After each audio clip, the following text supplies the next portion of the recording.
A Christmas melody, a warm fire, and the hope of a family united. That's all I ever wanted. But on Christmas night, my daughter-in-law's bitter lie ripped it all away, turning my home into a prison and my son into a stranger. What happened next? Nobody believed. The truth she tried to bury with me is about to be unearthed, and it will shake their lives to the core. It felt like the very music inside me had been silenced, replaced by the biting cold of a Christmas Eve alone. The pain of being thrown out of my own home was 1,000 times sharper than any winter wind. This story isn't just about a woman betrayed. It's about the hidden power of a life lived for others. If this happened to you, would you give up, or would you fight back against a lie? Stay with me until the very end, because if you leave now, you'll miss the most powerful lesson of my life. And as the snow fell, when I had nothing left, I remembered a secret that changed everything forever. Don't go anywhere until you hear the last sentence. It might just be the miracle you've been waiting for. My name is Evelyn Hayes. I am 75 years old, and I never imagined I would be writing something like this as a kind of public confession. I've always been a private woman, accustomed to the silence of music and the quiet company of books that line the walls of my old colonial house in Hopewell, New Jersey. I've lived here most of my life, a place filled with antiques, the scent of aged paper, and memories that sometimes feel heavier than the furniture itself. I've been a widow for more than a decade, and in that time, I've found comfort in my Steinway grand piano, in the roses I carefully tend in my garden, and in the long afternoons I spend reading by the window. From the outside, my life might have looked peaceful inside, though there was always an emptiness only absence can carve. That Christmas Eve morning, I woke up early. The winter light was pale, struggling to seep through the floral curtains of my bedroom, and the cold was sharp enough to make my joints ache before I even got out of bed. I set the kettle on the stove and watched the steam curl upward, trying to steady myself for the day ahead. Christmas had always been the one tradition that held my family together. Mark, my son, and his wife Sarah would come with my granddaughter Lily. It was the only time of the year when my house wasn't so painfully quiet. I tried to convince myself that this year would be no different, though a part of me already feared otherwise. The house was ready. I had polished the silver trays, set the table with the china that belonged to my mother, and decorated the tree with the same ornaments I'd used for decades. Each detail mattered to me, as if, in perfect order, I could find some form of control, some reassurance that family bonds were still intact. I wore a soft burgundy sweater that Mark had once told me brought out the warmth in my face. The truth is, I wanted to look presentable, not for Sarah, but for Lily.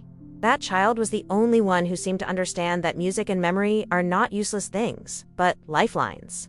Mark called around noon.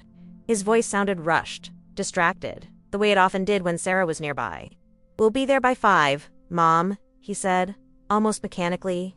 I forced a smile, even though he couldn't see it, and told him everything would be ready. After hanging up, I lingered by the piano. My hands, twisted with age, hovered above the keys. I played a short piece, just a fragment of Chopin, because I knew once they arrived, the music would fall silent. Sarah couldn't stand it. She called it noise, said it was pointless. She never knew how much it hurt to hear that word. The hours passed slowly, marked by the ticking of the grandfather clock in the hallway. By 4, the first snowflakes had started to fall outside, covering Hopewell streets with a thin, cold blanket. I checked the roast in the oven, adjusted the candles on the table, and sat down with a book I couldn't concentrate on. My heart wasn't in the words on the page. It was in the anxious wait, in the sound of tires I kept imagining outside the window, in the wish that tonight, just tonight, things could feel like Christmas again. At exactly 5:30, their car pulled up. I saw Lily first, her small face pressed against the frosted glass of the back seat, eyes lighting up when she spotted me in the window. My heart lifted. Behind her, Sarah was stiff, her posture as rigid as always. Mark walked in carrying 2 bags of gifts, his tie still crooked from work, and gave me the kind of hug that felt more like a routine than affection. Lily threw herself into my arms, smelling of peppermint and shampoo. And for a moment, just a moment, I thought maybe everything would be all right. Dinner began with polite conversation, Sarah asking curt questions about the house, Mark nodding absent-mindedly, and Lily eagerly showing me a new sketchbook she had received. I praised her drawings, delicate pencil lines of flowers and little houses, and her smile was like a balm. But beneath it all, I felt the tension humming Sarah's eyes moving over the furniture. The portraits, the piano, as if calculating their worth. It wasn't the first time I noticed it, but that night her gaze seemed sharper, almost predatory. By the time dessert was served, the air felt heavier. Mark barely spoke. Sarah's comments carried a bite, and I could feel myself shrinking inside my own home. I kept telling myself to hold on, to keep smiling for Lily. But when Sarah looked around the dining room and muttered, "This place is like a museum of dust," I felt something inside me sink. It was a small remark, said with that cold edge she always carried. But I knew it was only the beginning. The moment Sarah's words about my house being a museum of dust left her lips, I felt the familiar sting crawl up my chest. I had grown used to her sharp tongue over the years, but hearing it in my own dining room on Christmas Eve, while Lily sat at the table trying to enjoy her dessert, was something else entirely. My home had been my sanctuary, the last place I could still feel close to my late husband, and to have it diminished like that made my throat tighten. I glanced at Mark, hoping for a word of defense, a gentle reminder that this was still my house. But he only looked down at his plate as if the pattern on the china suddenly fascinated him. His silence cut deeper than Sarah's insult ever could. I tried to change the subject, asking Lily about her drawings and encouraging her to tell me about school. Her small voice filled the room with stories about her art teacher and her dream of learning to play the piano one day. And for a while, it softened the air around us. But Sarah's eyes never left me. Her lips pressed into that thin, disapproving line. She had always resented the time Lily spent with me, accusing me of filling her head with nonsense. What she never understood was that Lily found in me a safe space, a place where her imagination wasn't treated like a flaw. Watching my granddaughter's eyes sparkle as she described her ideas, I knew Sarah couldn't stand that kind of joy, because it was a joy that didn't come from her. The tension finally broke when Sarah put her fork down with a loud clatter and leaned back in her chair. Her voice was calm, but it carried that icy cruelty she had perfected over the years. "Mark," she said, "don't you think? It's time we talk about what your mother's been doing. She hasn't told you everything." My heart sank instantly, though I had no idea what she meant. Mark frowned, puzzled, but he didn't stop her. Sarah went on, her eyes fixed on me like a hunter cornering its prey. "She's been selling off pieces of this house. The furniture, the antiques, you know, the valuable things. She's been hiding it from you. Do you really think this place still looks the same as it did years ago?" I couldn't breathe. For a second, I thought I had misheard her. Selling my own things. The accusation was absurd, a fabrication so vile I couldn't believe she dared speak it aloud. My voice came out trembling, not with guilt, but with outrage. "That is not true," I said firmly, though my hands shook under the table. "Everything in this house is as it has always been. I would never do such a thing." My words fell into silence, heavy and desperate. But Sarah smiled, a slow, satisfied curl of her lips that told me this was exactly where she wanted me: defensive, flustered, humiliated. Mark's face was a mixture of confusion and hesitation. He looked from me to Sarah, his brow furrowed as though trying to piece together a puzzle he didn't want to solve. "Mom, is that true?" he asked, his tone not accusing but weak, uncertain, the voice of a man who was too afraid of conflict to take a stand. I felt my stomach twist. How could my own son, the boy I had raised and comforted, the boy who once sat beside me on this very piano bench learning his first scales, look at me now as though I might be lying? The betrayal was not in words, but in the lack of faith in his eyes. Sarah pressed on, emboldened by his hesitation.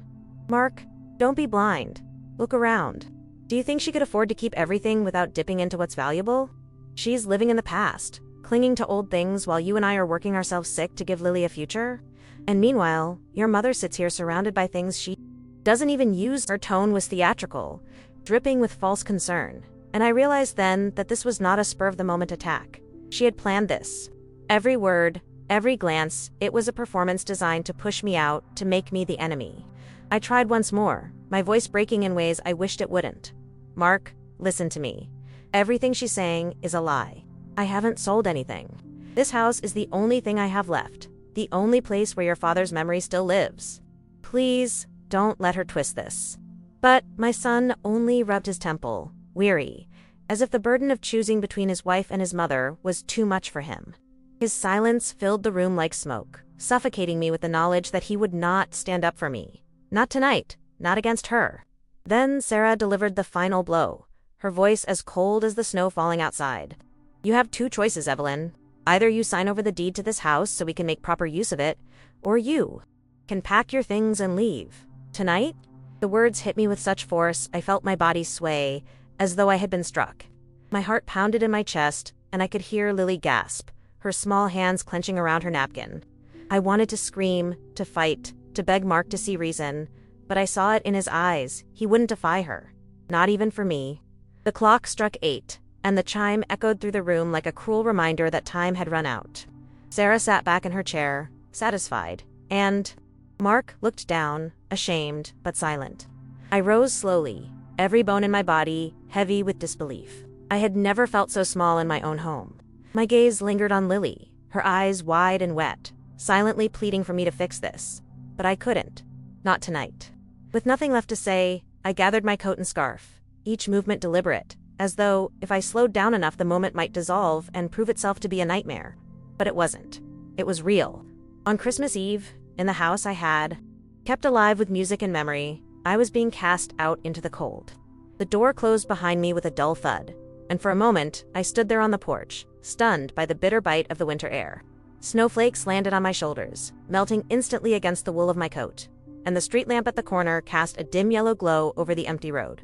My breath came out in uneven clouds, and I realized I hadn't even taken my gloves from the drawer by the door. Inside, the muffled sound of voices carried on without me, as though my absence was just another shadow disappearing from the house. I wanted to cry, but the tears refused to fall. Instead, a strange calm spread through me, like I had stepped outside of my own body and was watching a stranger's life unravel. I started walking, one careful step at a time, my boots sinking into the fresh snow that crunched beneath me. The night was silent except for the faint hum of distant traffic on the main road, and every house I passed was glowing with Christmas lights. Families gathered inside around warmth and laughter. It was cruelly ironic how the whole town seemed wrapped in celebration, while I, once the keeper of my own family's traditions, wandered alone on the streets like an exile. I pulled my scarf tighter, though it did little to stop the cold from seeping into my bones. Each gust of wind felt like it was cutting through my chest, reminding me how fragile I had become. The worst part wasn't the cold, though was the betrayal echoing inside me. Mark's silence replayed in my mind like a broken record, every second of hesitation cutting deeper than Sarah's lies. I tried to remember the boy he once was, running down these same streets with scraped knees, clutching my hand as we walked back from church. How had that boy grown into a man who could let his mother be thrown out like a stranger? My heart ached with the weight of it, and I wondered if there was a moment I had failed him. Some crossroads where I had lost him without realizing it. As I passed the old bookstore on Main Street, closed now for the holiday, I thought of the warmth that used to greet me there. The afternoons I spent browsing through shelves, talking to Mr. Lawrence about rare editions. But the door was locked, the lights out, and the memory only deepened my loneliness. I kept moving, each step heavier than the last, until I reached the edge of town where the houses gave way to open fields, blanketed in snow. My body was trembling uncontrollably by then, my breath shallow, and a small part of me wondered how far I could walk before the cold would finally win. I stopped at a bench near the park, the wood frosted over, and lowered myself onto it with a groan that seemed to come from the very core of my bones. For the first time that night, tears finally came. They burned hot against my frozen cheeks, spilling freely as I buried my face in my hands. I wasn't crying only for myself, but for everything I had lost: my husband, my son, the sense of belonging that once made this little town feel like home. All of it seemed to have slipped through my fingers, leaving me with nothing but a bench in the snow and a heart that felt like it might crack open. I don't know how long I sat there, but eventually the sound of footsteps pulled me from my grief. I looked up, startled, and saw a man walking his dog along the path. He was bundled in a heavy coat, his breath fogging in the cold, and when his eyes fell on me, he hesitated. For a moment, I felt shame flood me. What must I look like? An old woman sobbing alone in the dark on Christmas Eve. But instead of walking past, he approached slowly, his dog tugging gently at the leash. "Ma'am, are you all right?" he asked, his voice cautious but kind. I couldn't answer. My throat closed up, and all I could do was shake my head. The man studied me for a moment before sitting down on the other end of the bench, giving me space but not leaving me alone. His dog, a golden retriever with snow on its muzzle, padded closer and pressed its warm head against my knee. Something about that small gesture undid me completely. I stroked the dog's fur with trembling hands, whispering, "Thank you," though I wasn't sure if I meant it for the dog, the man, or the universe for sending me even this small kindness. For the first time since leaving my house, I didn't feel entirely invisible. The man eventually offered me his scarf, noticing how badly I was shivering. "It's too cold to be out here," he said gently. "Do you have somewhere to go?"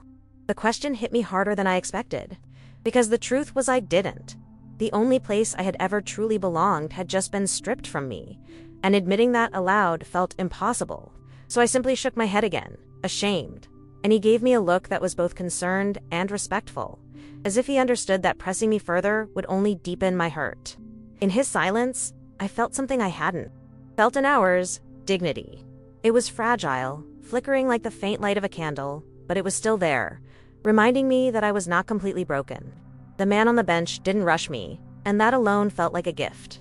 After a few minutes of silence, he introduced himself. His name was Daniel, a retired school teacher who had moved to Hopewell a few years back. He said he often walked his dog Jasper late at night to clear his mind. His voice carried the calm assurance of someone who had spent decades talking to children, patient and deliberate, as if every word deserved space. He didn't pry into why I was there or what had driven me out into the cold. Instead, he spoke about small things: the stubbornness of winter in New Jersey, how Jasper once stole a Christmas ham off the counter, how the stars looked brighter on nights like this. His casual kindness was enough to stop my tears, at least for a while. It reminded me that not every human interaction had to cut deep. When he realized I had nowhere to go, Daniel stood and offered me his arm. "Come on," he said softly. "You can't stay out here all night. My place isn't far, and it's warm. At least come in for a cup of tea." I hesitated, my pride rising like a wall. All my life, I had been the one to host, the one to invite others in, not the one to be pitied. But as another gust of icy wind swept through, leaving me shaking uncontrollably, I knew I couldn't let foolish pride finish what Sarah had started. So I nodded, slowly, and allowed him to lead me down the path, Jasper trotting happily ahead, as though guiding us to safety. Daniel's house was modest, a single-storied home tucked at the edge of a cul-de-sac. The porch light glowed warmly, and when we stepped inside, I was greeted by the smell of cinnamon and pine. The living room was cozy, filled with mismatched furniture that spoke of years of use rather than style, and a fire crackled softly in the hearth. On the mantel sat a row of photographs: smiling children, a younger Daniel with chalk on his hands, a woman I guessed had once been his wife. I slipped out of my coat, and the heat wrapped around me like a blanket. For the first time since leaving my house, I felt the ice in my chest begin to thaw. He handed me a mug of chamomile tea and sat across from me, Jasper curling up at his feet. I wrapped my fingers around the cup, letting the warmth seep into my stiff joints. We sat in silence for a while, the only sounds the crackle of the fire and the faint whistle of the wind outside. Finally, Daniel said, "You don't have to tell me what happened, but sometimes saying it out loud helps." His tone was so gentle, so free of judgment, that I surprised myself by speaking. The words tumbled out haltingly at first about the dinner, Sarah's accusations, Mark's silence, the ultimatum that had ripped me from the only home I had ever known.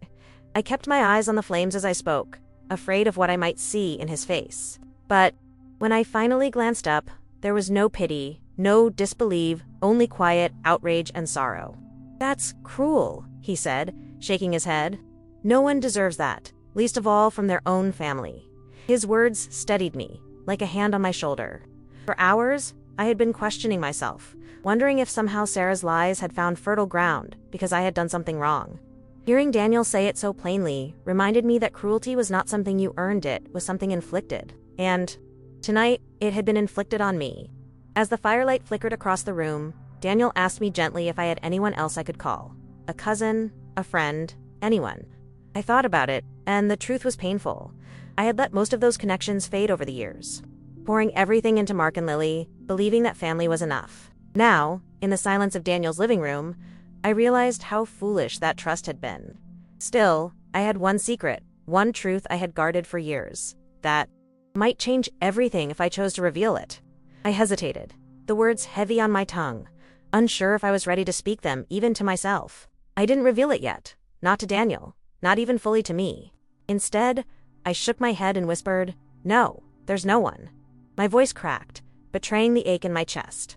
He didn't push further. He only added another log to the fire and said, "Then tonight, you're not alone. That's something." Those words settled into me like medicine. For the first time since stepping into the snow, I felt a thread of safety, fragile but real. And deep inside, beneath the exhaustion and sorrow, something stirred a reminder that I still had choices, that my story wasn't over yet. That night, as I lay on the couch under a heavy quilt Daniel had brought me, Jasper snoring softly nearby, I stared at the ceiling and let the events replay in my mind. The betrayal, the cold, the kindness of a stranger. And then, unbidden, came the thought of my secret. The one piece of truth Sarah couldn't touch. The one thread that might still unravel her lies. I closed my eyes, clutching the quilt to my chest, and made myself a quiet promise. Tomorrow, I would no longer be silent. Tomorrow, I would take back what was mine. I woke up the next morning to the smell of fresh coffee and the soft crackle of the fire Daniel must have tended before I stirred. For a moment, lying under the heavy quilt with Jasper curled at my feet, I forgot where I was. My eyes wandered across the unfamiliar ceiling, the mismatched furniture, the faint ticking of a wall clock I didn't recognize. And then it all came rushing back: the dinner, the accusations, the door closing behind me. My throat tightened as the memories returned. But alongside the sting of betrayal, there was also a strange sense of relief. I had survived the night. I had been cast out, humiliated, but I was still here. And in that realization, there was something quietly defiant. Daniel greeted me with a gentle smile, setting a steaming mug of coffee on the table beside me. "You looked like you needed rest," he said. His kindness was so simple, it nearly undid me again. I thanked him, my voice hoarse, and sat up slowly, wrapping the quilt around my shoulders as though it could shield me from more than just the cold. For a while, we sat in comfortable silence, sipping our coffee, while Jasper padded around the room, his nails clicking softly on the wooden floor. It was ordinary, almost absurdly so, and yet it felt like the first steady breath I had taken in hours. As the morning light filtered through the curtains, I felt the weight of my secret pressing harder against my chest. It wasn't just a small matter I had tucked away. It was the kind of truth that could shatter Sarah's lies in an instant. A truth I had been keeping, even from Mark. For years, I had chosen silence, believing it was better to protect him from the complexities of the past. But last night, sitting on that park bench, cast out of my own home, I realized silence had only given others the power to rewrite my story. If I wanted to reclaim any part of myself, I would need to speak. Daniel must have sensed something in the way my hands trembled around the mug, because he said, "Sometimes we carry things alone for so long. We forget they were never meant to be carried forever." His words landed with an uncanny precision, and I found myself staring into the fire, debating whether I could trust him with even a fragment of what I had hidden. He wasn't family. He wasn't a lifelong friend. But perhaps that was exactly why I felt safe enough to consider it. He had no stake in my past, no reason to twist it. He had only given me tea, warmth, and a place to rest. I didn't tell him everything, not yet. But I did whisper, almost as though confessing to myself, there are things they don't know. Things Sarah would never believe if I told her. My voice shook, but Daniel didn't press me. He only nodded and said, "Then maybe it's time you decide who gets to know the truth." Those words lingered with me long after, like an invitation I hadn't realized I needed. For years, I had buried the story of who I once was, what I had endured, what I had earned not just for myself, but for my family. Now, it was clawing its way back to the surface, demanding to be acknowledged. By noon, I asked Daniel if I could use his phone. My hands trembled as I dialed a number I hadn't called in years. On the other end, a voice answered, steady, professional, but tinged with warmth. It belonged to Michael Adler, my late husband's attorney and an old family friend who had once handled matters I preferred to leave untouched. "Evelyn," he said, surprised. "It's been so long. Is everything all right?" I swallowed hard, forcing the words out. "No, Michael, everything is not all right. I think it's time we talk." Even saying that much made my heart race, as though I had cracked open a vault I had sworn never to touch again. Daniel drove me to his office that afternoon, the snow still heavy on the ground, the roads slick but manageable. I sat quietly in the passenger seat, clutching my purse like it contained my very life. In a way, it did. Inside were documents, yellowed with age, that I had kept hidden in the back of the piano bench for decades. They were my real secret, my safeguard. The truth Sarah had unknowingly circled, but never uncovered. As Daniel parked outside the office, I felt the weight of the moment settle in my chest. Everything could change from here, for better or worse. Michael's office hadn't changed much. Dark wood shelves lined with thick law books, framed certificates on the wall, the faint smell of leather and dust. When he saw me, he rose quickly, genuine concern etched on his face. "Evelyn, what's happened?" he asked, pulling out a chair for me. My voice cracked as I explained, piece by piece, what had unfolded on Christmas Eve. Sarah's accusations, Mark's silence, the ultimatum. Michael listened without interruption, his eyes narrowing with quiet fury. Finally, I placed the envelope from my purse on his desk. "I think it's time they know the truth," I said.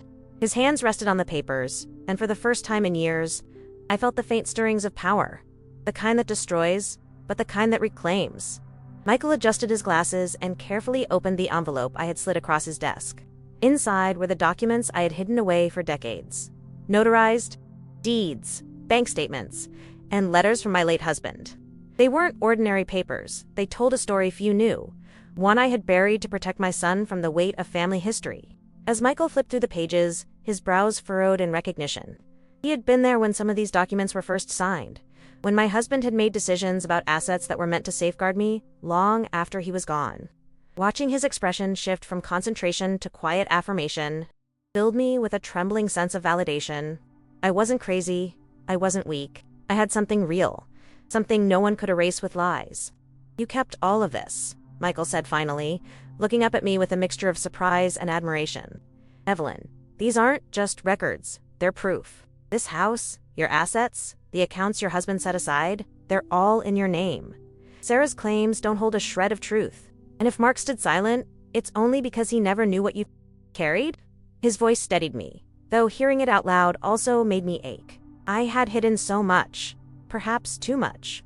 My intention had been to shield my son, to let him build his life without the shadow of wealth or the temptation of entitlement. But in doing so, I had also left myself vulnerable to being painted as helpless, or worse, dishonest. I lowered my gaze to my lap, fingers twisting together. "I didn't want him to know," I whispered.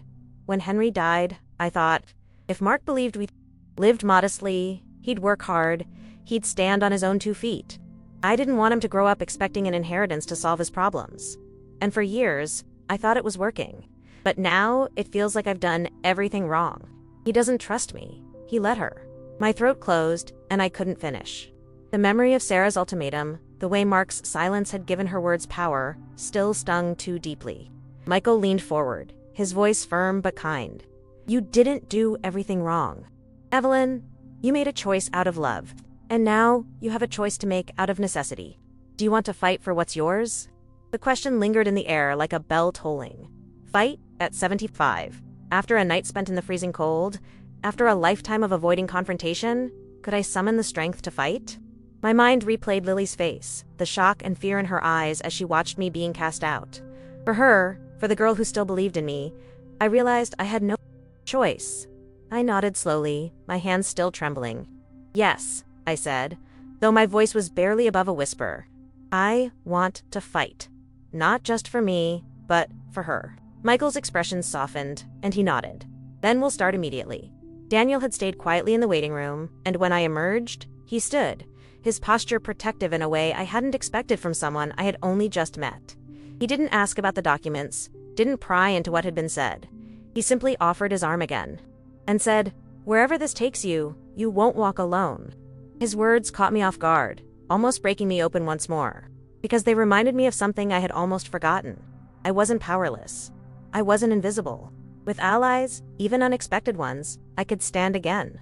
Over the next hour, Michael explained the next steps, filing injunctions, preparing to confront Sarah's lies formally, and most importantly, reclaiming access to my own home.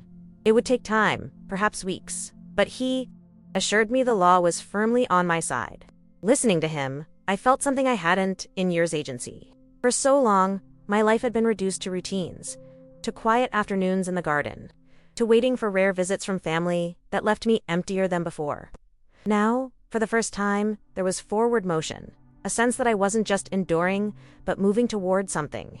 When we finally left the office, the winter sun was already setting, casting long pink and gold streaks across the snow-covered town. I pulled my coat tighter, feeling the cold against my skin, but this time, it didn't pierce me the way it had the night before. This time, I carried a flicker of warmth inside a fragile hope that maybe, just maybe, I could reclaim not only my home, but also my dignity. Daniel drove in silence, giving me space to think, and I stared out at the passing houses, each glowing with Christmas lights. They no longer felt like cruel reminders of what I had lost. Instead, they looked like beacons guiding me back to where I belonged.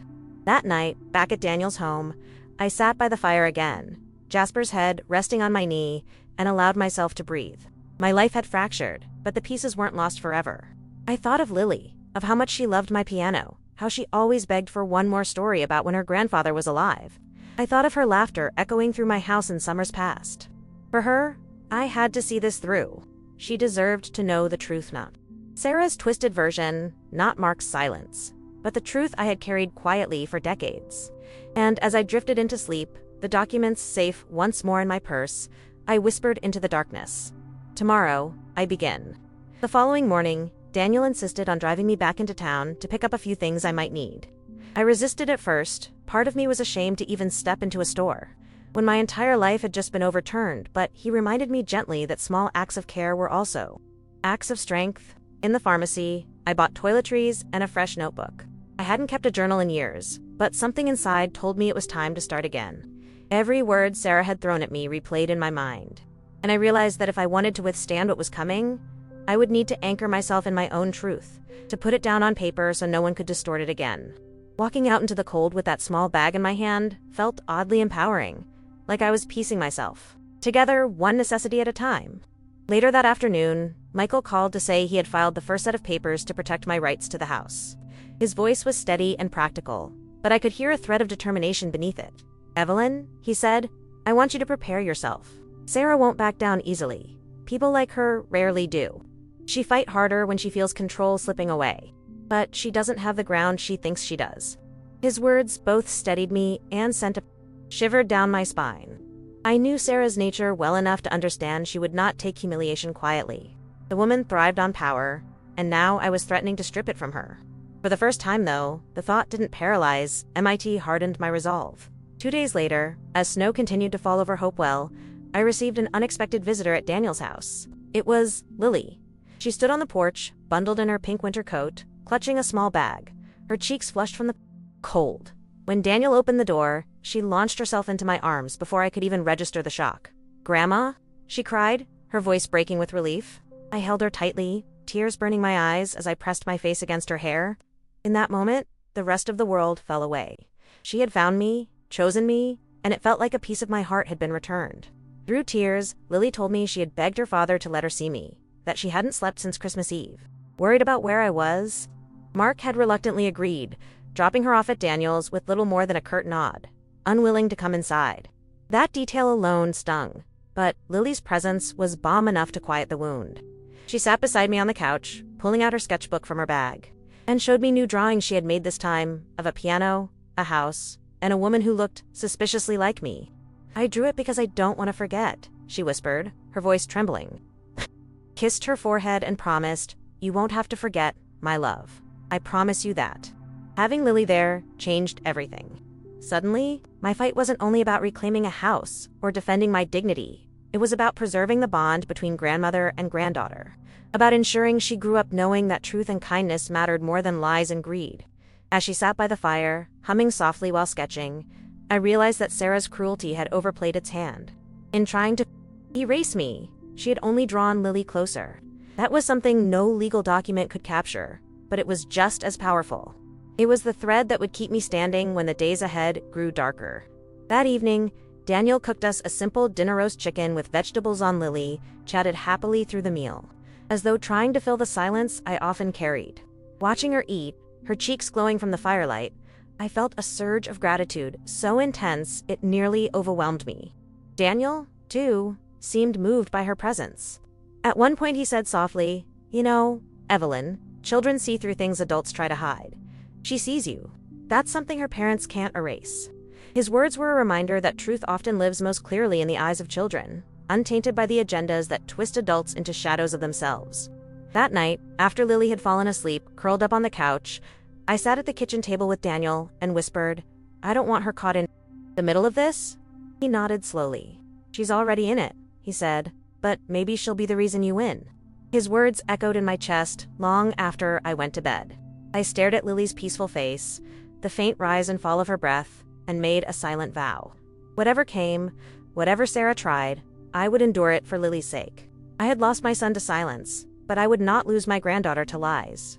The next morning, I began writing in the new notebook I had bought. The pen scratched, across the page as I poured out everything I had hidden for years, the truth about the accounts, the deeds, the arrangements my husband had left behind. But I also wrote about the smaller things, the smell of his cologne, the way he used to whistle while fixing the fence, the lessons he wanted Mark to learn about standing tall in the world. These pages, I realized, were not just evidence for a court. They were a record for Lily, a testament she could one day hold in her hands and know exactly who her grandmother was and why she had fought for the first time. Writing didn't feel like a chore. It felt like reclaiming my voice.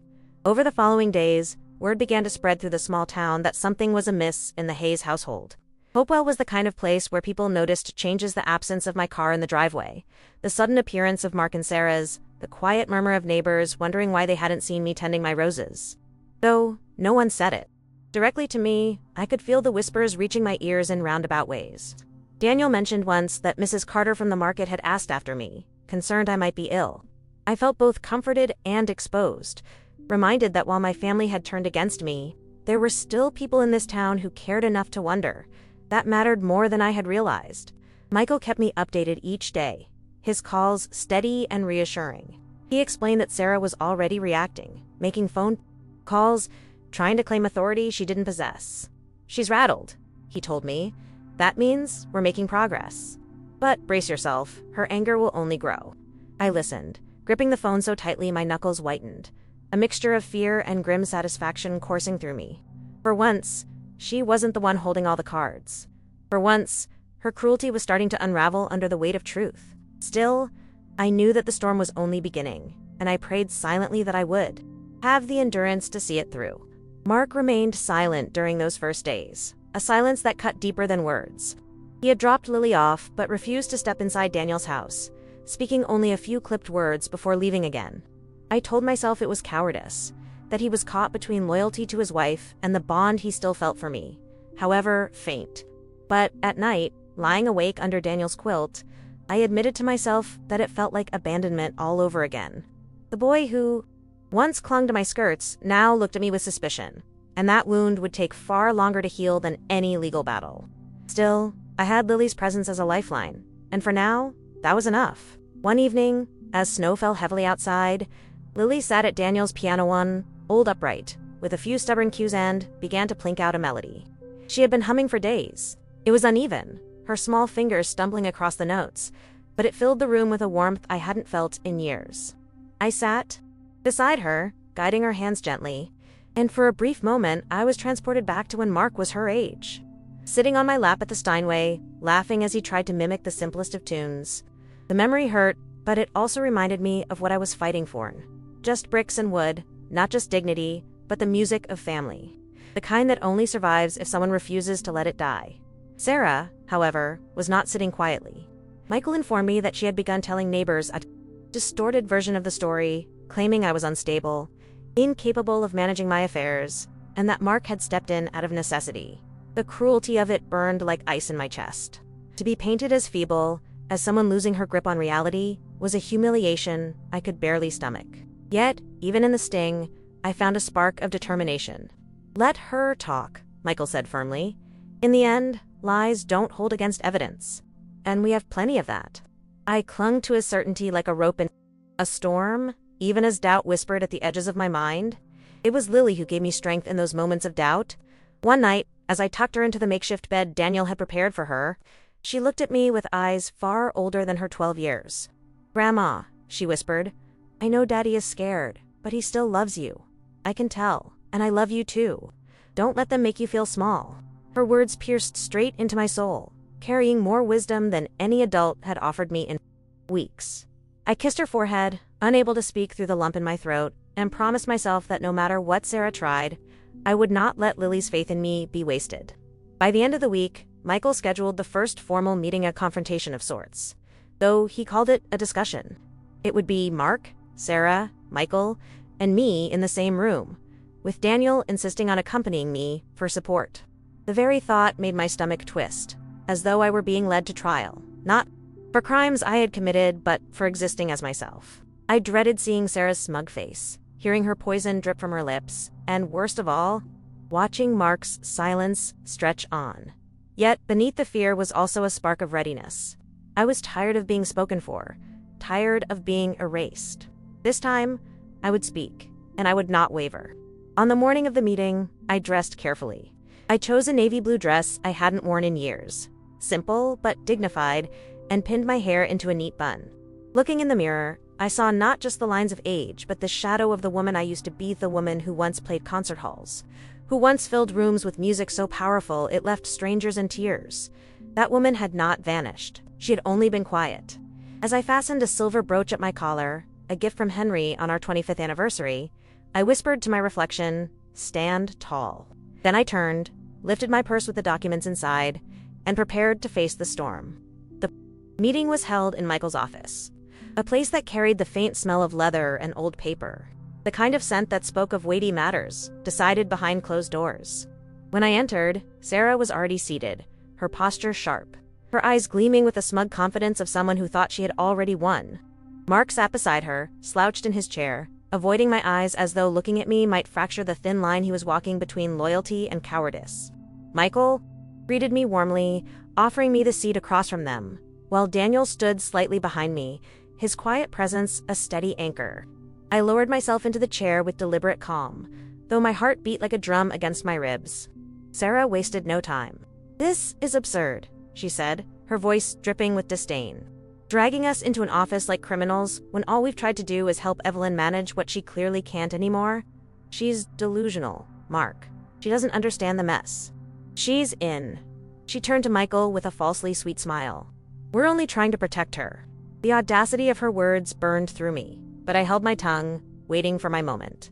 Let her talk, let her reveal herself. I gripped the edge of my purse, feeling the weight of the documents inside, a reminder that this time I wasn't defenseless. Michael cleared his throat, his voice calm but firm. "That's not how the law sees it, Mrs. Hayes. Evelyn is fully capable, and more importantly, she has the paperwork to prove ownership of everything in question. Your accusations are unfounded." Sarah's smile faltered for a second, but she quickly recovered, leaning back in her chair with calculated ease. "Paperwork can be forged," she said coolly, "and memories fade with age. I think we both know Evelyn isn't what she used to be." Her words were sharp, designed to wound, but instead of shrinking under them, I lifted my chin. I had spent too long in silence. Today, I would not be erased. "Do you want to know what I used to be, Sarah?" I said, my voice steady despite the tremor in my hands. She blinked, caught off guard by my directness. "I used to be the woman who worked nights teaching piano so that Mark could have clothes on his back and food in his stomach. I used to be the wife who stood beside Henry as he built a business from nothing, who kept every receipt, every contract, every file. I am the one who held this family together when grief threatened to tear it apart. And if you think I've forgotten who I am, you're wrong. My memory is sharper than your cruelty." My words filled the room like the resonance of a piano chord, lingering long after I stopped speaking. Mark shifted uncomfortably, his eyes flicking up to me for the first time, but he quickly looked down again. Sarah, however, pressed forward, unwilling to surrender ground. "Pretty speeches don't change facts," she sneered. "You've been hiding things, selling things, hoarding money. You've let this house rot into a museum of dust while we've struggled to build a future. You can play the victim all you want, but the truth is, you've been selfish." The word landed like a slap, and for a moment, anger surged so fiercely in me that I almost couldn't breathe. But instead of exploding, I reached calmly into my purse and drew out the envelope Michael and I had prepared. "These," I said, laying the documents one by one on the table, "are the deeds, the bank statements, the letters your father wrote. Before he passed, they prove ownership. They prove stability. They prove that every lie you've told was just that, a lie. You tried to paint me as a thief, but the only thief in this room is the one trying to steal a house that was never hers." My voice didn't waver, and the silence that followed was deafening. Sarah's face tightened, a flicker of panic crossing her eyes before she masked it with anger. Mark stared at the papers, his lips parting as though he had seen a ghost. It was the first crack in his silence. Michael leaned forward, tapping the documents. "As you can see, everything is airtight. Evelyn is not only competent, but legally and indisputably the rightful owner of her home and assets. Any further attempts to suggest otherwise could be considered slander and actionable in court." His tone was precise, professional, but beneath it was a quiet satisfaction. He knew we had landed a blow Sarah hadn't expected. For once, she wasn't in control. For once, she had to face the truth she had worked so hard to bury under lies, Sarah's mask slipped then, her composure cracking as her voice rose. "This isn't over," she spat, her words aimed more at Mark than at me. "She's manipulating you, can't you see? She's always been good at twisting things to make herself look noble. Don't fall for this act, Mark. She's old, she's weak, and she doesn't care about anyone but herself." Her desperation hung heavy in the air, but I didn't flinch. Instead, I placed a hand flat against the table, leaning forward. "I may be old, Sarah, but I am not weak, and I have never stopped caring. That's the difference between you and me. I protect what I love. You destroy it." The room was silent again, except for the sound of Sarah's breathing, sharp and uneven. Mark's hands trembled as he touched the edge of one of the papers, his eyes moving slowly across the familiar handwriting of his father. I could see the boy he once was flickering in his face, the boy who had once trusted me, once believed in me. Whether he would find his voice again remained uncertain, but for the first time, he wasn't looking away. And that, small as it was, felt like the beginning of something shifting. Sarah's composure cracked further as she realized the papers in front of her were irrefutable. Her face flushed red, her hands gripping the arms of her chair so tightly that her knuckles whitened. "This is all smoke and mirrors," she hissed, her voice rising in a pitch that betrayed her. "Desperation. Documents don't change the fact that she's been hiding things from you, Mark. Ask her why she never told you about these accounts. Ask her why she's been living like a pauper while keeping this all to herself. What kind of mother keeps secrets like this from her own son?" She leaned closer to him, trying to pull him back under her control. But Mark didn't answer right away. His eyes were fixed on his father's handwriting, the familiar loops and lines that couldn't be forged, couldn't be denied. I drew in a steady breath, forcing myself to keep my voice calm, though my insides trembled. "You want to know why I kept these things quiet, Sarah? Fine, I'll tell you. I stayed silent because I wanted Mark to stand on his own feet. I wanted him to know what it was to work, to earn, to build his own life, without waiting for his father's shadow to give him everything. That was Henry's wish, and it was mine too. We agreed that keeping this quiet would give him freedom, not chains. I wasn't hiding to hoard, I was protecting him from entitlement, from the poison of believing the world owed him something. It was love, not greed." My words filled the room with a stillness that Sarah couldn't immediately cut through. Mark shifted uncomfortably, his brow furrowed as though he was finally letting my words sink in. He had never liked conflict, never wanted to choose sides, but now the truth was laid bare in ink and paper. Still, Sarah clung to her tactics, her voice dripping with venom. "She's lying to you, Mark, don't you see? This whole performance is meant to make you feel guilty. She's manipulating you with her sad stories, just like she always has. That house should be ours, it's wasted on her. She doesn't deserve it."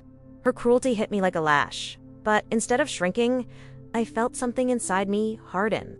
The years of silence, of letting her diminish me in small ways, ended here. I leaned forward, locking eyes with her. "You call me selfish, Sarah. But tell me this, who was it that pushed me out into the snow on Christmas Eve? Who looked a 12-year-old girl in the eye and told her grandmother she was nothing but a burden? Who twisted a child's holiday into a night of humiliation and cruelty? That wasn't me. That was you. And you want to talk about deserving? You've done nothing but tear at this family, rip it apart until nothing is left but fear and silence. Well, I won't be silent anymore." My voice rang in the room, sharper than I thought possible, and for the first time, Sarah looked unsettled, as if she hadn't expected me to summon that kind of strength. Daniel stepped closer behind me, his quiet presence adding weight to my words. Michael folded his hands neatly on the desk, his expression composed but his eyes glinting with satisfaction. He had seen this kind of confrontation before, but even he seemed to know this was different. This wasn't just about deeds or money. It was about reclaiming dignity that had been stolen piece by piece. Sarah sneered, trying to cover her unease, but the edges of her mask were fraying. Mark looked between us, his lips parting as though he wanted to speak, but no words came. The silence stretched until it felt unbearable. Finally, I broke it, my voice low but deliberate. "You asked about secrets, Sarah? You're right, I did keep one.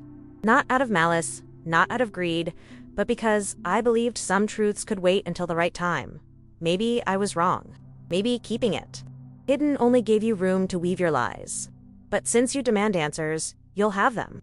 The accounts, the assets, the house, none of it was ever meant for you. And more importantly, Henry left instructions in writing about how it was to be handled. Instructions you will never twist, because they bear not only his signature, but mine." I placed a second envelope on the table, heavier than the first. Inside were letters Henry had written. not just to me, but to Mark. Letters I had never shown. Because I thought the right moment hadn't come. Now, it had. Mark stared at the envelope, as though it might burn him if he touched it. His face was pale, his hands trembling as he finally reached out and slid the papers closer.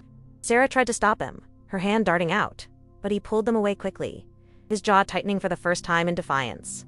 That small gesture sent a wave of relief through me. For the first time in years, I saw a flicker of strength in him, not borrowed from Sarah. Not stolen from me, but his own. He unfolded the first letter, and as his eyes scanned the familiar script of his father, I saw the color drain from Sarah's face. Whatever poison she had been feeding him, it was dissolving now under the weight of truth. Mark's hands trembled as he unfolded the first letter. The paper yellowed but sturdy, Henry's handwriting still bold and unmistakable. His lips moved slightly as he read, though no sound came at first. The silence in the room was heavy. Every breath held as though the world itself were listening. Then, finally, his voice broke through, soft and uneven. "My dearest Mark," he read aloud, "if you're reading this, it means your mother has decided the time is right to show you.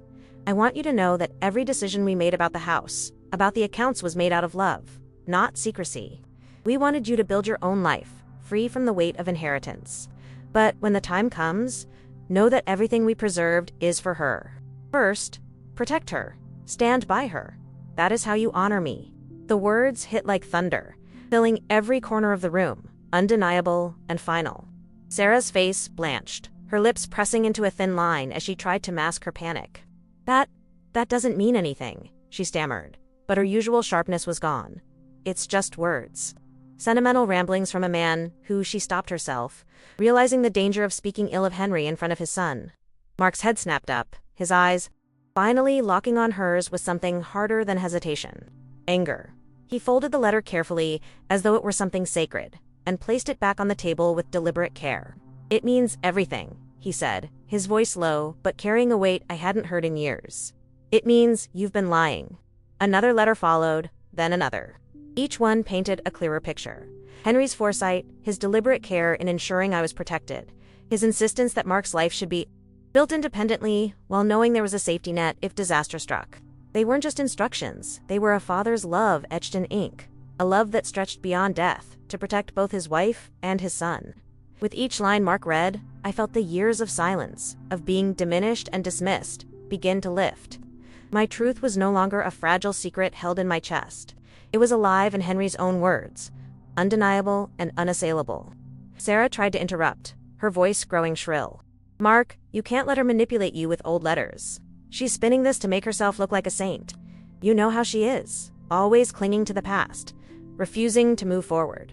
We have a daughter to think about, a future to build," but Mark cut her off with a sharpness I hadn't thought him capable of. "Enough." The single word sliced through her tirade, silencing her mid-sentence. She stared at him, wide-eyed, as though she didn't recognize the man sitting beside her. For the first time in years, he wasn't her echo. He was his own voice, and it rang clear. The room shifted then, the power tilting. Michael sat back, his expression calm but satisfied, while Daniel remained still behind me, a steady shadow of support. I sat in my chair, my heart hammering, watching my son rediscover himself before my eyes. Mark rubbed his temple, his voice heavy with emotion, as he finally spoke directly to me. "Why didn't you tell me sooner, Mom?"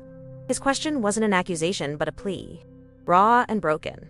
Tears stung my eyes as I answered. "Because I wanted you to live freely. I didn't want you to feel like everything you achieved was because of what your father left behind. I wanted you to stand tall on your own. Maybe I was wrong to stay silent, but I thought it was best. I never imagined it would be turned against me." Mark's face crumpled with conflict, but before he could answer, Sarah erupted. "She's still lying. Don't you see? She always put herself first. She always. Twist things until you feel guilty. That's what she's doing now." Her voice had lost its control, growing louder, sharper, as though the volume alone might drown out the truth. But Mark didn't look at her this time. He didn't flinch under her fury. He just stared at the letters, his hand resting protectively over them, as if shielding them from her touch. For Sarah, it was a battle slipping out of her grasp, and she knew it. The panic in her eyes betrayed what her words tried to hide.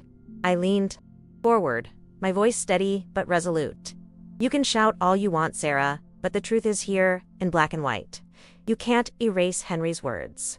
You can't erase his love for this family, or his intention to protect me. And you can't erase the fact that on Christmas Eve, you threw me out of my own home. That's not love. That's cruelty. And I won't let it stand anymore." My words didn't tremble.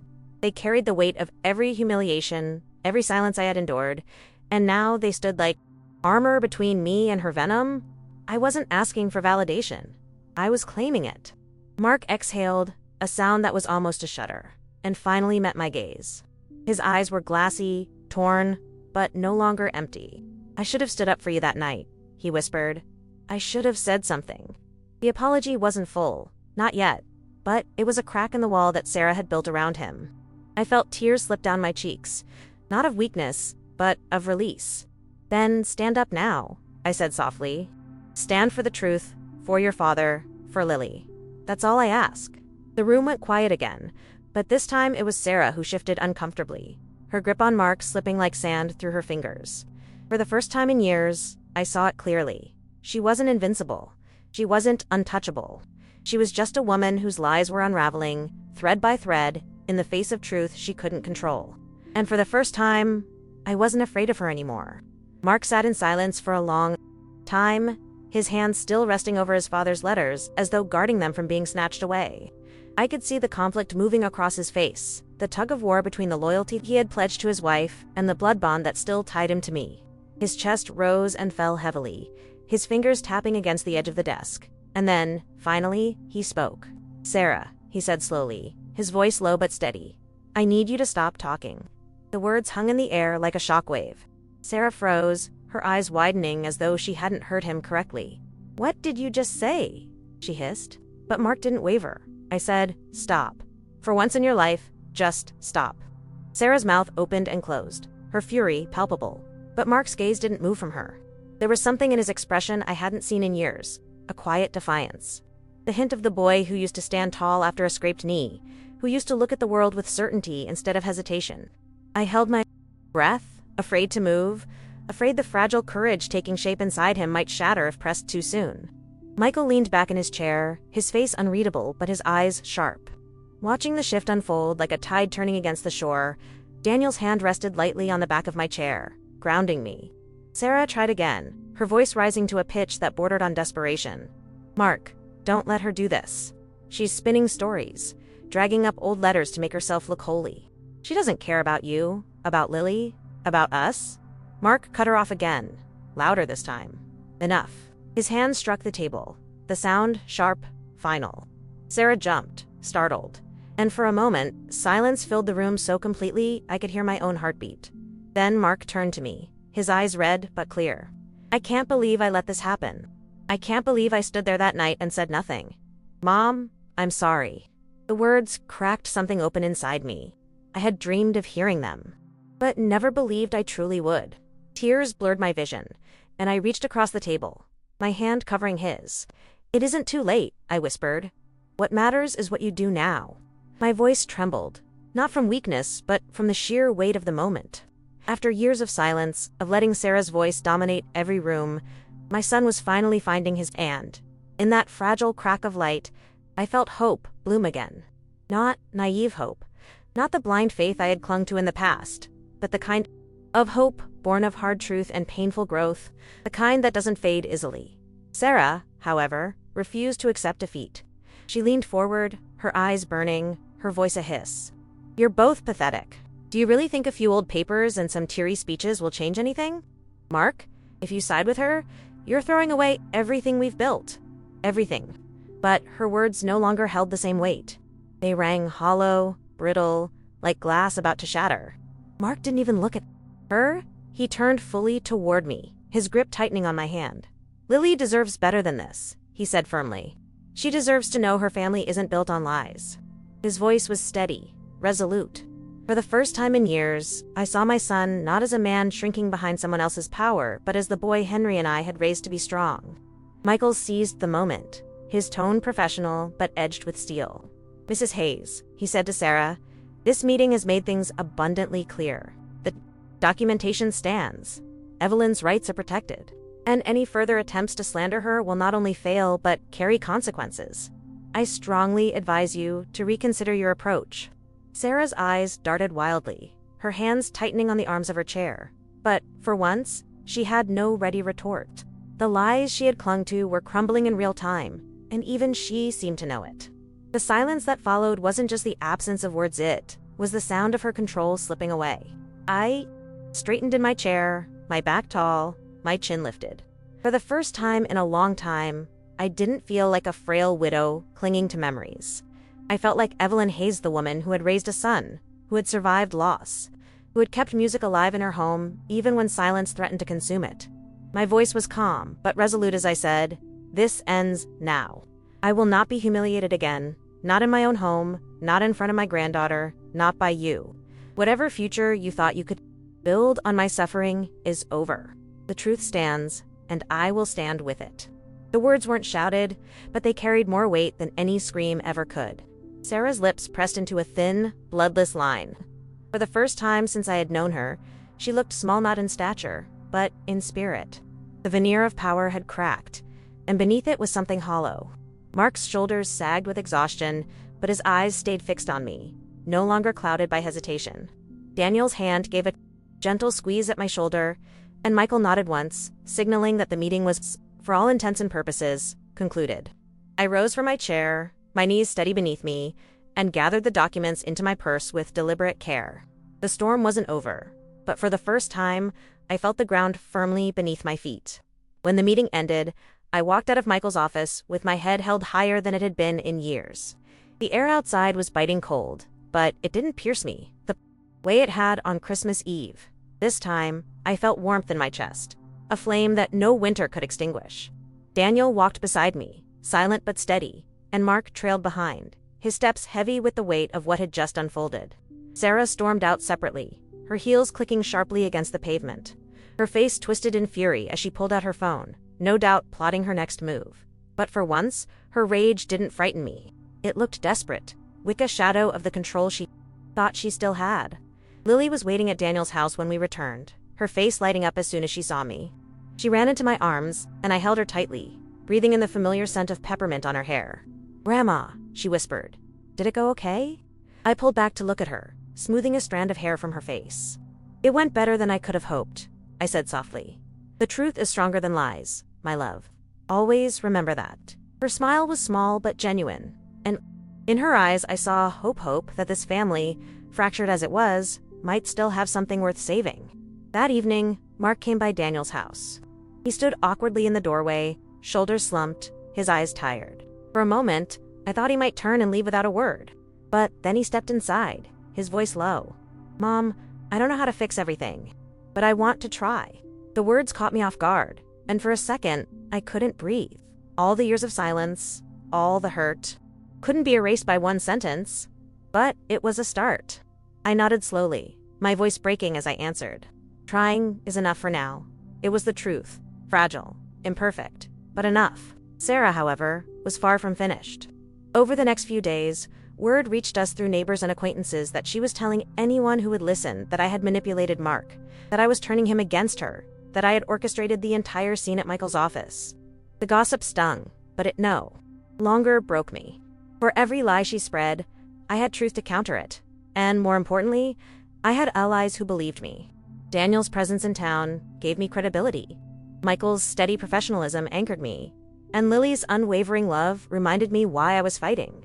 Sarah's words were smoke, and smoke eventually clears.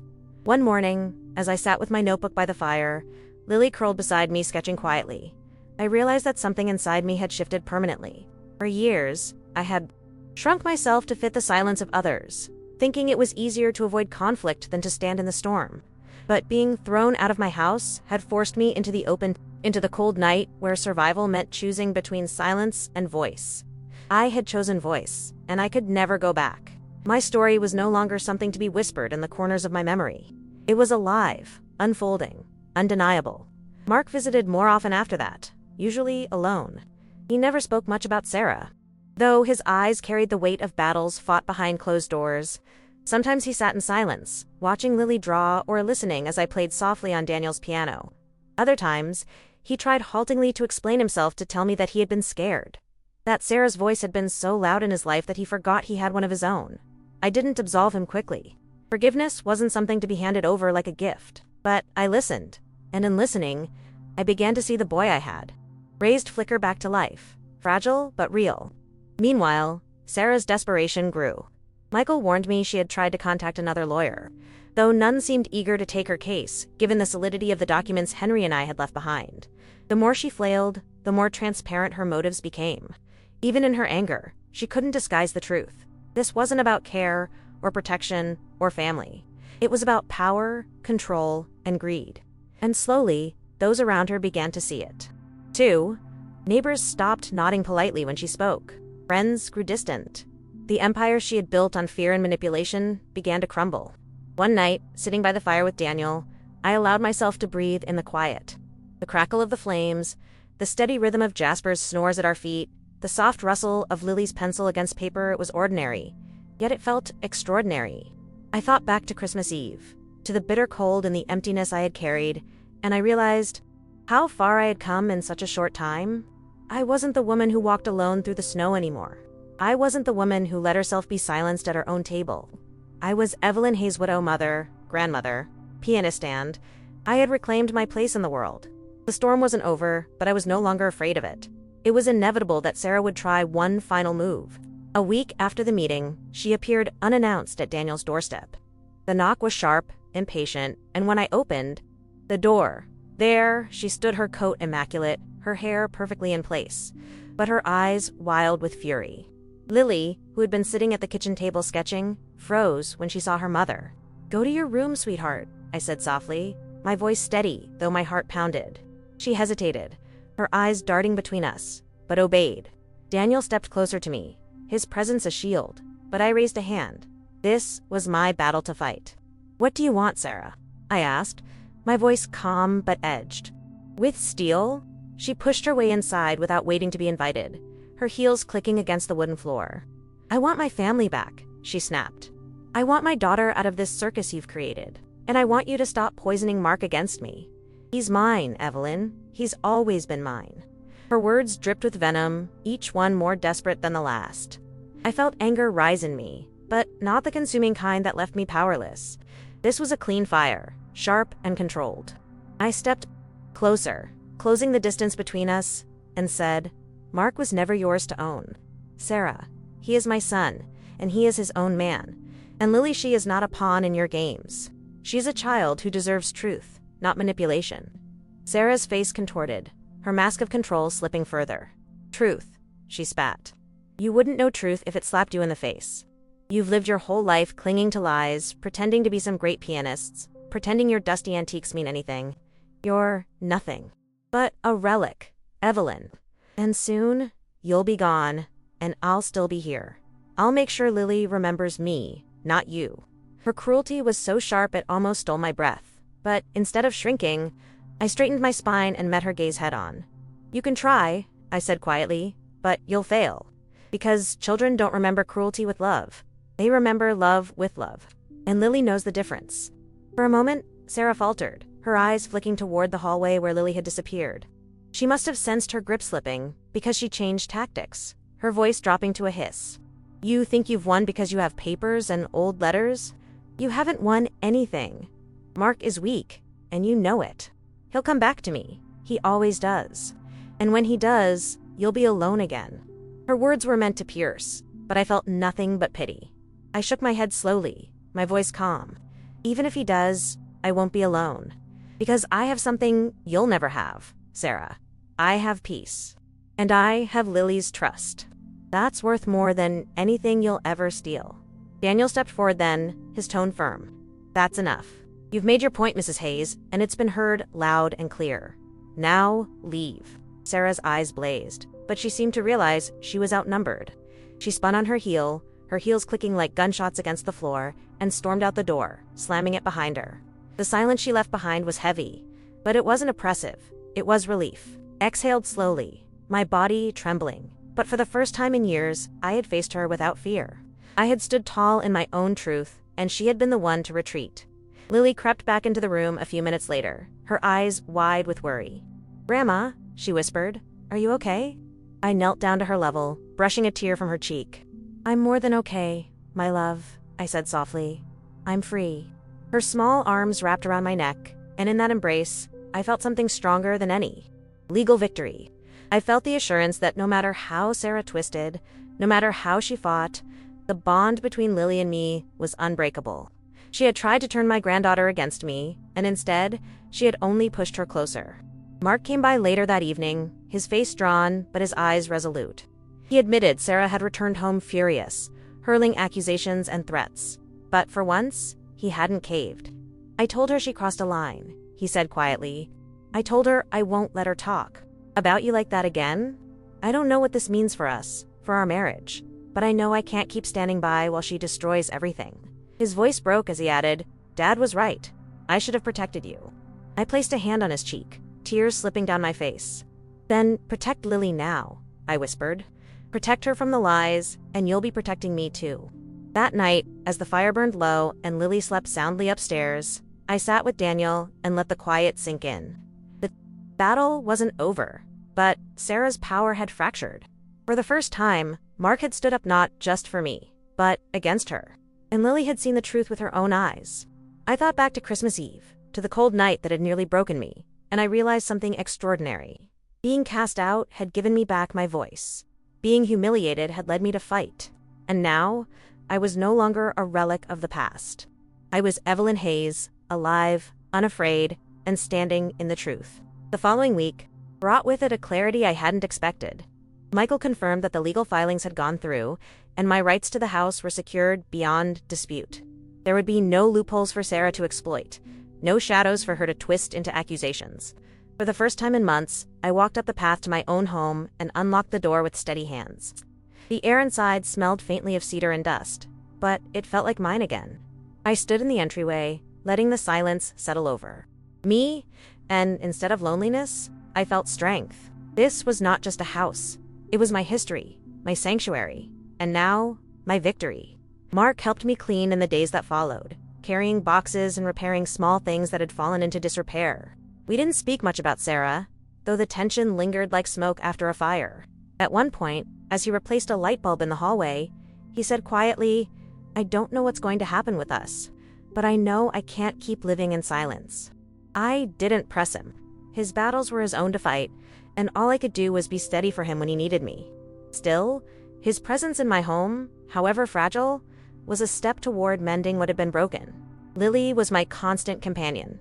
She spent hours at the piano, her small fingers learning scales, her laughter echoing through the rooms like music resurrected. Each time I sat beside her, guiding her hands, I felt Henry's spirit close by, as though he were smiling from the shadows of memory. One afternoon, she looked up at me with her earnest eyes and said, Grandma, I want to play like you someday. My throat tightened as I answered, You already do, Lily. You play with your heart. That's all that matters. In her presence, I felt the future take shape, one note at a time. Sarah didn't disappear completely. There were still calls, still barbed words delivered through others, still whispers in town. But her power was gone. Each attempt to smear me fell flat, crumbling under the weight of truth that had already been spoken aloud. People saw her now for what she was, not a protector, but a destroyer. And while she still fought in her own bitter way, I no longer trembled under it. Her voice had lost its grip on me. I had walked through the cold night and survived. Nothing she said could undo that. On New Year's Eve, Daniel came by with Jasper, carrying a bottle of wine and a smile that felt like a promise of better days. We sat by the fire, Lily asleep upstairs, Mark gone home to wrestle with his own choices. As the clock inched toward midnight, I looked around at the warmth of the room, at the flicker of the flames, at the simple peace of companionship, and I felt a quiet joy settle over me. Life was still uncertain, the future still clouded with challenges, but I was no longer afraid of uncertainty. I had found my voice again, and I would not lose it. I began to write more in my notebook, filling its pages with not only the events of the past weeks, but with the memories I had guarded for decades. I wrote about Henry, about his laughter, his wisdom, his steady hand on mine as we built our life together. I wrote about the music that had carried me through loss, about the roses that bloomed each spring in the garden, about the small acts of love that had shaped me. These pages were not just for me, they were for Lily, for Mark, for anyone who needed to remember that truth endures, even when lies shout louder. When I finished one entry, I closed the notebook and laid my hand on its cover, whispering to myself, this is my legacy. It wasn't just the house, or the assets, or the letters Henry had left behind. It was the story of survival, of standing in the storm and refusing to be broken. It was the music still echoing through the halls, the laughter of a granddaughter, the rediscovered strength of a son. That was what I would leave behind, not silence, but voice, not fear, but courage. And so, as the year turned and snow fell gently, outside, I sat in my living room, the piano gleaming softly in the firelight, and felt at peace. I had been cast out into the cold, betrayed and humiliated, but I had returned stronger. My secret had not destroyed MIT, had saved me. And though Sarah's shadow still lingered, it no longer defined me. I was Evelyn Hayes, and I had reclaimed my life. The silence was no longer empty. It was mine. Sometimes life takes us through nights so cold we think we won't survive them, and yet it's in those very moments we discover a strength we never knew we carried. Evelyn thought she had lost everything, but in truth, she had only begun to reclaim herself. Maybe you too have walked through storms that made you question your worth, or felt silenced when all you wanted was to be heard. If this story touched something in you, tell me in the comments. I'd like to know what it stirred, or if you've lived something that echoes Evelyn's journey. Sharing these truths reminds us we are never as alone as we sometimes feel. And if while listening, you thought of someone who might need this, someone standing in their own storm, share it with them. Sometimes a story arrives at exactly the moment it's needed most. If you'd like to hear more stories like this, stay with me here. Each one carries a reminder that even in the hardest moments, there's always a way back to dignity, to love, and to truth.